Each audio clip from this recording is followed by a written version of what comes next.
Good morning, all. Good morning, doctor. How are you? Good. How's everybody? Let's see. Oh, it looks like my volume is down. There we go. Now I can hear you. All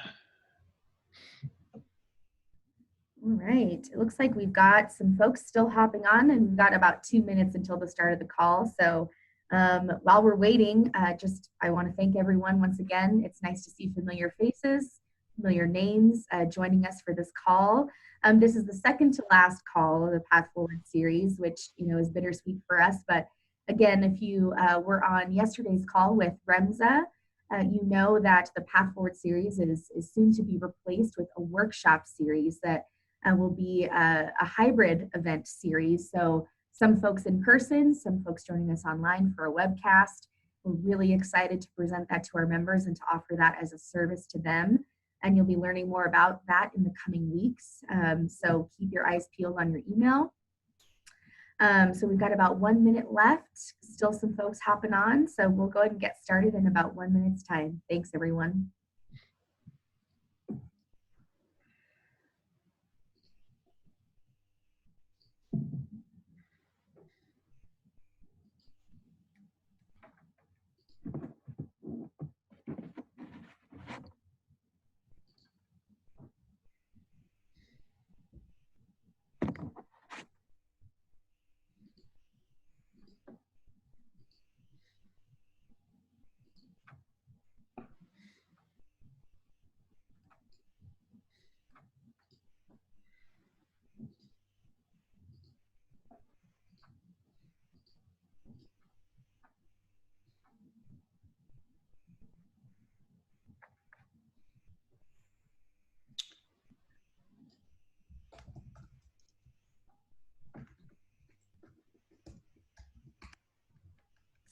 All right, and it looks like we are now at the top of the hour, so we will go ahead and get started. Once again, welcome to everyone who's joining us today. My name is Christine Brown. I'm the Director of Member Engagement here at the Chamber, and this is our second to last call in the Path Forward series, and it's my pleasure to welcome Dr. Thomas Schwenk with us today. At this point, it seems as though he's a man who needs no introduction, but of course, we are happy to introduce him to you all again if this is your first time joining us for one of our calls with Dean Schwenk. He is the Dean of the University of Nevada Medical School, and rather than have me prattle off a bunch of facts and figures, Dr. Schwenk, why don't you just take a moment to introduce yourself to our callers? Oh, well, I hadn't really expected that, but I'll just say I'm a family physician. I grew up in Michigan, trained first at the University of Michigan and then at the University of Utah, practiced in Park City as a small town physician, the only physician for a while there. Then back to Ann Arbor for a pretty traditional academic career for many years, chair of the Department of Family Medicine there, and then came here in 2011. And so I'm just past my 9-year mark. And as some of you know, it's been a pretty wild ride from day one.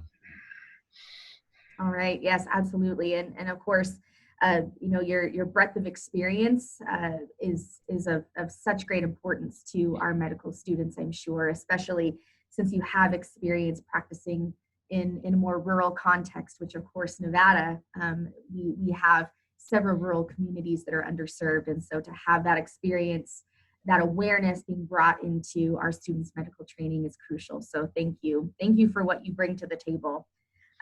So it's been about 6 to 8 weeks since we've had you on, and this is again, the third time we've had you, and your experience and your voice as we're navigating COVID-19 has been invaluable. What are some of the latest developments on Nevada's COVID-19 response from your perspective? I think there's been a fair bit, although none of it really definitive in the sense of getting control of the pandemic or turning a corner, but some, I think, intermediate steps that give us a little bit of sense of where we're headed. As you know, there's a lot of discussion about the vaccines development. There are a number of different vaccines being developed. There was a report this morning about some breakthrough in Russia that wasn't a breakthrough. It was a phase 1 or phase 2 trial on a very small number of patients that showed some interesting response. But it's really phase 3, which is the large clinical trial that you're more familiar with, that's really critical.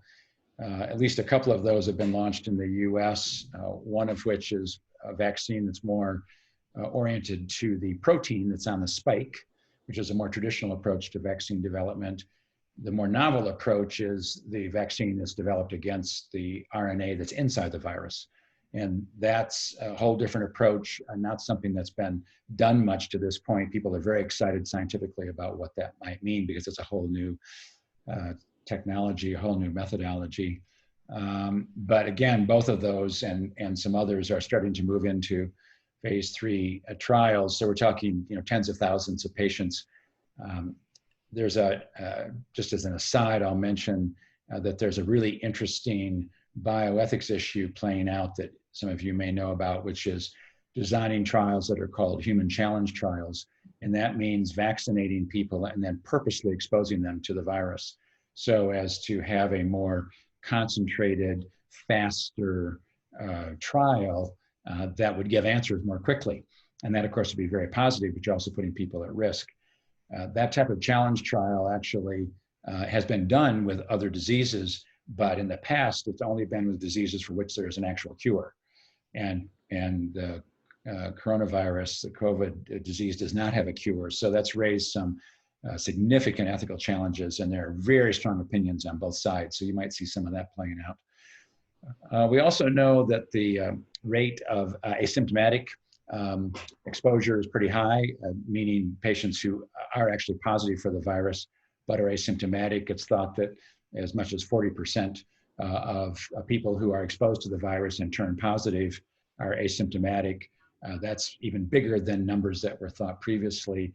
That's caused huge concern, because that means those people are potentially infectious but don't know they have the disease, which is probably why the disease spreads the way it does. This is a really weird virus as opposed to SARS-1, for example, because in SARS-1, people got sick before they were infectious. Here, people get infectious before they get sick. And so that causes a lot of difficulty in tracing the virus and shutting down the transmission. There's been a fair bit of a discussion about children, that younger children, say 10 and younger, probably are not very much at risk, although it's not zero. And they also are probably not very infectious, but it's not zero. So that's what has caused a fair bit of attention to elementary school activities, as opposed to middle school and high school, where older kids seem to get sick a bit more like adults and to be infectious a bit more like adults. Although, again, a lot of the deaths are in nursing homes, a lot of the deaths are in older people, a lot of the deaths are in people who have other medical issues. But as is true in almost all of medicine, illness in younger people, illness in young adults, deaths in young adults, illness in children, deaths in children are not zero. And that's what causes a fair bit of concern.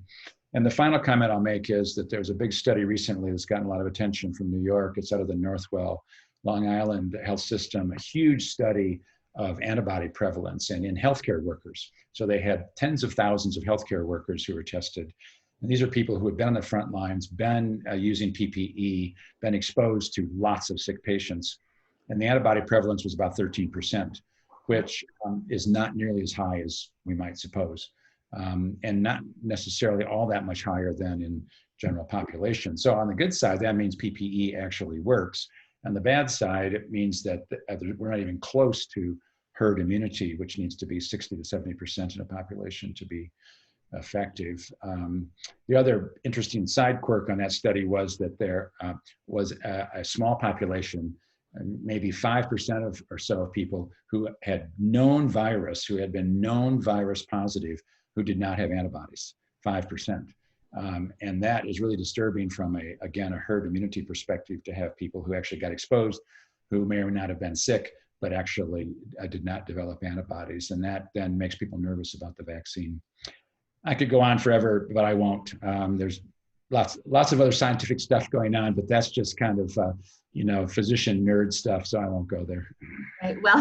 Well, we appreciate your expertise, absolutely, and you're right. There are so many areas that we could pick apart. I mean, the vaccine angle, for instance, it's absolutely baffling how quickly the vaccine is being developed, and though We are here to be patient and do what we need to do. In the interim, it is encouraging to hear that there are strides being made, and especially with two different types of vaccine strategies as well. And thank you for addressing, what one of our important questions, and of course it's a question that's on so many people's minds, and that's kids as we're preparing to send Washoe County students back to school. There are a lot of questions about the science behind the disease's expression in children, its prevalence in children. So thank you for addressing that right off the bat. And I think we already have a question coming up later in live discussion about kids as well. So we'll circle back to that here in a minute. But first, since we know that fall is on the horizon, it's right around the corner. And with that, we have increased risk of flu as well. Seasonal flu is right around the corner. And, technically, correct me if I'm wrong, but technically we're still considered to be right in the throes of the first wave of the virus, not even the proposed second wave that could be coming later on down the road in the fall and winter. So what are your thoughts on how Nevada's healthcare system is preparing, its level of preparedness, and what we as Nevadans need to do to prepare? So this is a real big issue. On the one hand, it's thought that the use of masks and hand washing and more attention to hygiene actually cut down on flu transmission last winter, late winter. So there did seem to be a lesser number of influenza cases in March and April than might be expected because we had started to pay attention to those issues because of the coronavirus. Coming into this coming fall, there's a lot of concern about a huge spike. The flu season varies quite a bit. Sometimes it's more mild. Sometimes you get a mutation in a more virulent bug, and you can have some big numbers in the flu season. Some flu seasons have 50, 60,000, 70,000, 80,000 deaths. Not quite what we have with the coronavirus now, but not a small number. So you may have seen recently that the University of California higher ed system mandated flu vaccine for all college students.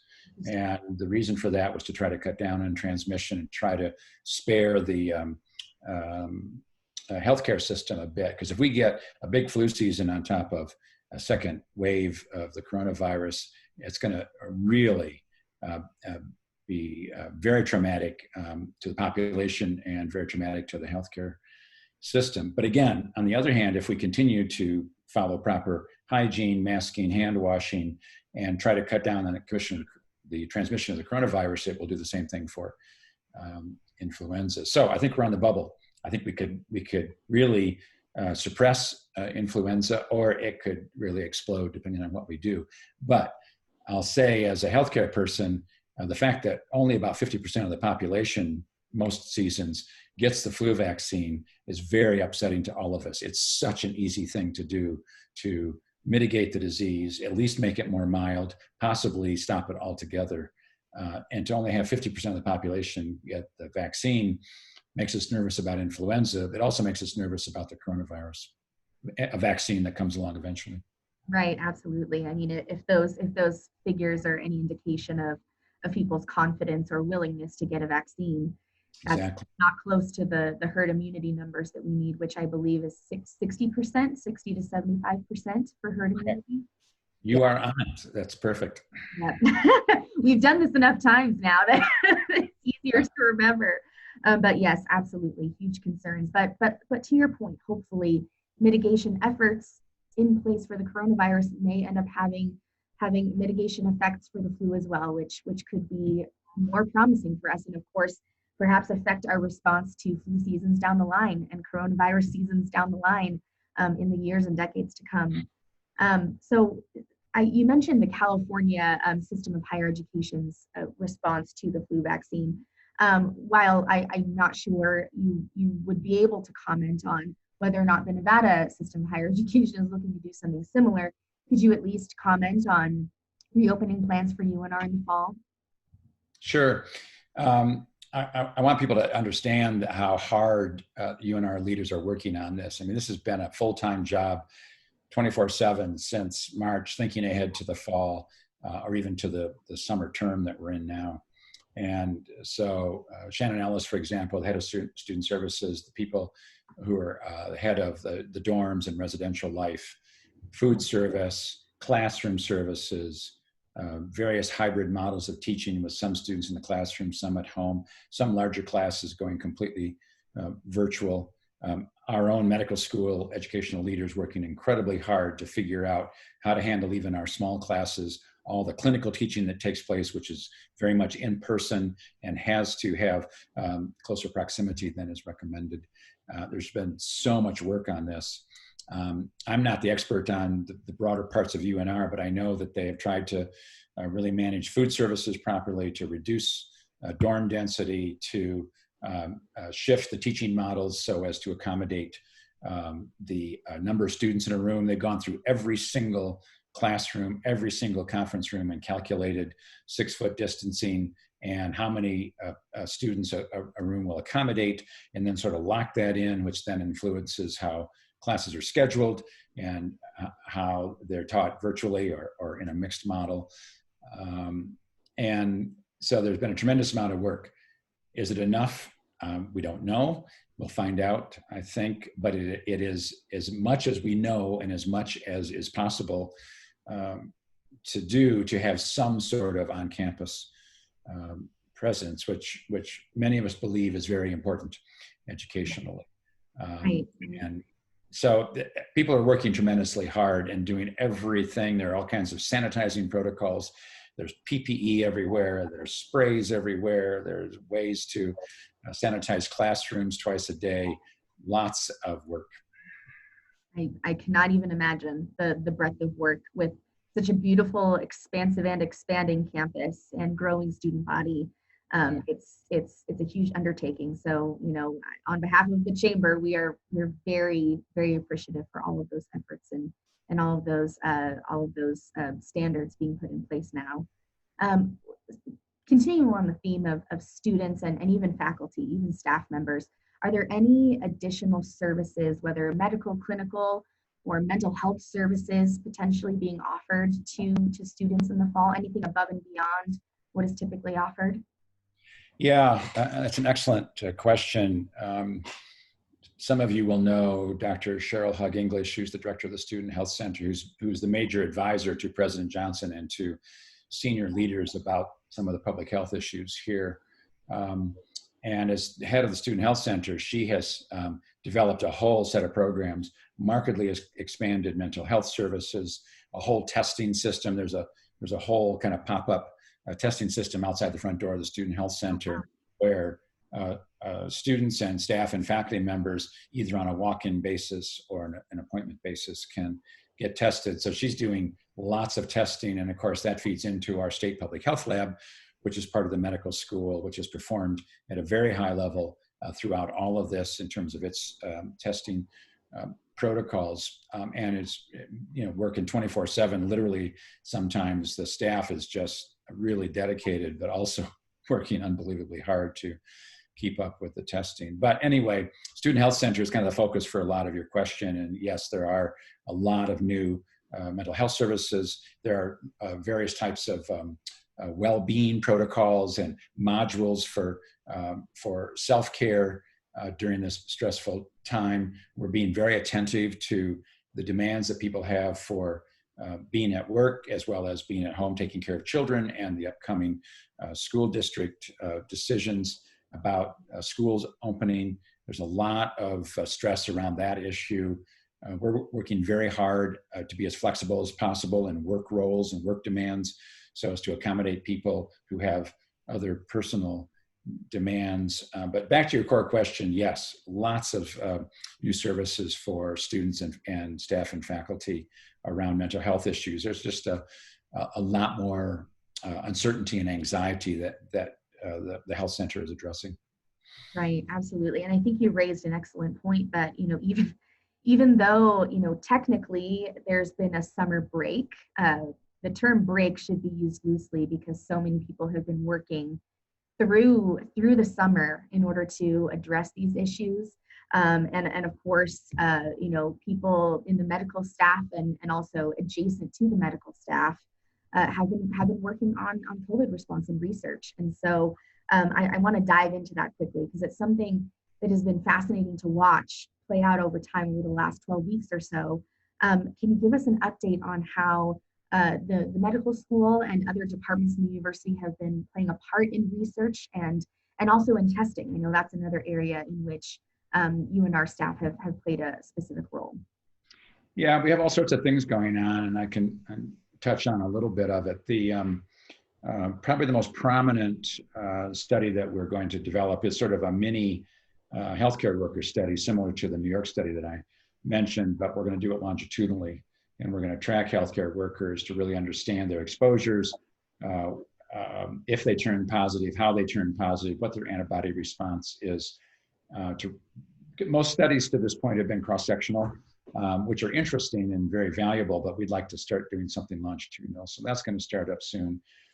We're participating with Renown on a convalescent plasma study. So this is a study in which plasma from people who've been sick or had a strong antibody response and are still manufacturing antibodies, their plasma can be drawn off, and that can be given to patients whose blood type matches to help them come out of their disease, because they're getting antibodies manufactured by somebody else. There's kind of a side issue there, which is that the use of convalescent plasma has become so widespread that it's actually hard to do a study, because we've sort of kind of jumped past the study phase and are just starting to use it because there's some reasonable evidence that it works. And that's fine, and it's good for the patients who receive it, probably, but there's so much we don't know because we've not actually been able to conduct the studies. So there are a number of convalescent plasma studies around the country. Mayo is managing one of the larger ones, and they've had a hard time recruiting patients because everybody's just kind of jumping right to the use of convalescent plasma. So it's a good example of how you have to balance the desire to do something with the desire to really understand what you're doing so you can do it right. Mm-hmm. And so the issue of research versus moving right into clinical care is really complicated, and that's been a bit of an issue. The State Public Health Lab is doing some new antibody testing and different types of testing to try to understand better how this disease behaves, and they've got some new testing that combines coronavirus and influenza testing all in one, so we can start to track both diseases as we come into the fall. So that's kind of interesting. We've got some interesting work going on in our basic science lab at a very basic science level around why the coronavirus seems to affect the sense of smell.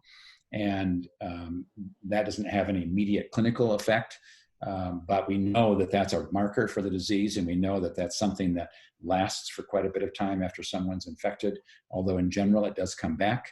And some of our scientists are looking at that. We're looking at some different transport media for how to support the testing process, and some other stuff, but there's a lot going on. Yes, once again, you've underscored the point that, people have been working tirelessly over weeks and weeks in order to not only develop answers, develop the pathway to answers, but to answer immediate needs for clinical care, and to innovate testing as it becomes more and more necessary to test side by side for flu and coronavirus. And it's great to know that those efforts are not only well underway, but probably soon to reach us and soon to help us. So that's great to hear.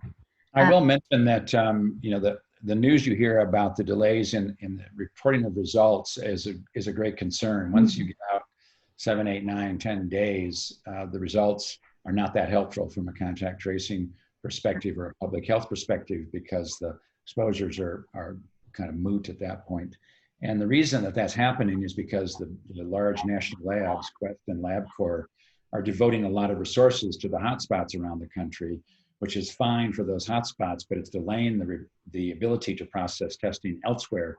So it's really created a stress on the system, and I don't have an answer to that, but it's a big issue. From a clinical perspective, testing isn't all that important. In general, when someone has the disease. Sometimes, maybe not always, but in general, the pattern of symptoms is pretty clear, and having the test result isn't all that necessary because you have to treat the disease as best you can. when it presents. We really want the testing for contact tracing and public health purposes, and that's where the delay in results has been a big problem. Right, right. And of course, a reason why when we look at the data for Nevada in particular, we often see suspected cases being presented side by side with confirmed cases, because from that clinical perspective, you see you're not going to treat a patient differently just because you don't have their official test results. You're going to address the symptoms at hand. One of the interesting parts of the New York study was that they asked healthcare workers whether they thought they had been sick and whether they thought they had the disease. And those who thought they did were somewhat more likely to have positive tests, but not as much more likely as you might have supposed. We're not that good actually at identifying it sometimes. But again, it doesn't matter because there's not that much to do for any of these febrile viral illnesses. And so the testing is interesting and people do want to know, and we're all curious about whether we've had it or not, but it doesn't necessarily affect the care that much. Really quickly, we're coming in on my final question. And so right now, I just want to remind everyone on the call that if they have a question for Dr. Schwenk, to go ahead and put that into Zoom chat right now so that we'll be able to address those at the end of the call. We've got one good question already, so please keep them coming. So my final question, and I'm actually probably most fascinated to hear the answer to this question. But first, congratulations on the fact that you just welcomed, I believe, 70 new medical students in your white coat ceremony a week ago, 2 weeks ago? Last Friday. Last Friday, yes. It cannot be expressed enough the need for practicing physicians to not only be educated here in Nevada, but to hopefully stay in Nevada and practice in Nevada, especially in some of our rural underserved areas and for some of our underserved populations as well in the metro areas. But I think one fascinating question is to know not only how COVID-19 is affecting how students are being taught in the medical school, but also what some of the long-term effects you see for some of these doctors who are coming into practice, who are learning their practice in the midst of a global pandemic. How do you think that is going to affect them and affect their way of being clinicians down the road when they actually are practicing medicine? Yeah. There are several ways to answer that question. One is that we are taking advantage of our many experts, like our director of the state public health lab, Dr. Pandori, and our infectious disease experts and others. So we're using this as kind of real-time teaching and bringing a lot of what's happening in real time to bear on the students. And they're getting exposed to some amazing information, some amazing lectures, some amazing discussions that would not have happened previously. I think the second answer to that question is that it does raise the issue in general of training medical students to be more knowledgeable about pandemics, about public health, about infectious diseases in general, which sometimes we have not taught about quite as well. I think a third way to answer the question is to look at the health disparities issue.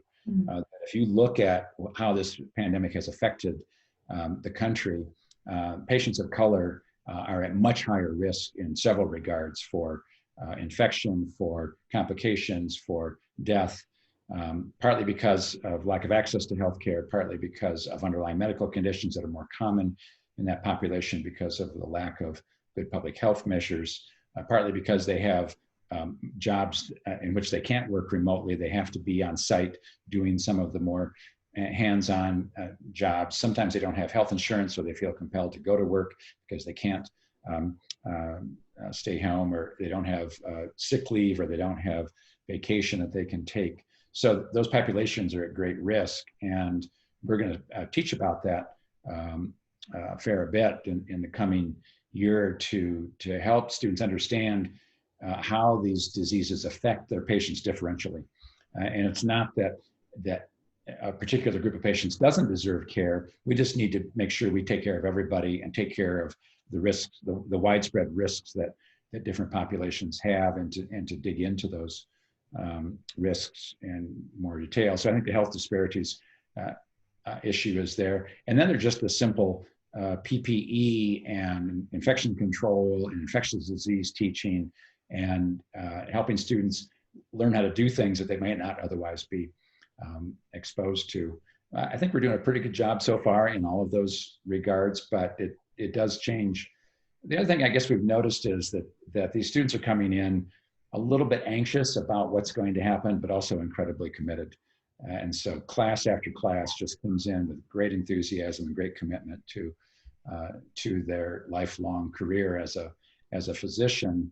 And this does not dissuade them. You would think that it might be a little off-putting. And if anything, it seems to make them more committed to dive in and to help patients and to help their communities. Right, absolutely. I think that, I mean, I hesitate to even say a silver lining, because in a global pandemic, we're not looking at silver linings. We're looking at survival. We're looking at, mitigating risk and mitigating harm and saving lives. But I will say the fact that you could be looking at future physicians who are more committed and more compassionate and more mindful, that could not be a better outcome to seeing students educated during this time. So thank you for sharing that perspective. Let me answer Bill Chan's question real fast before we finish.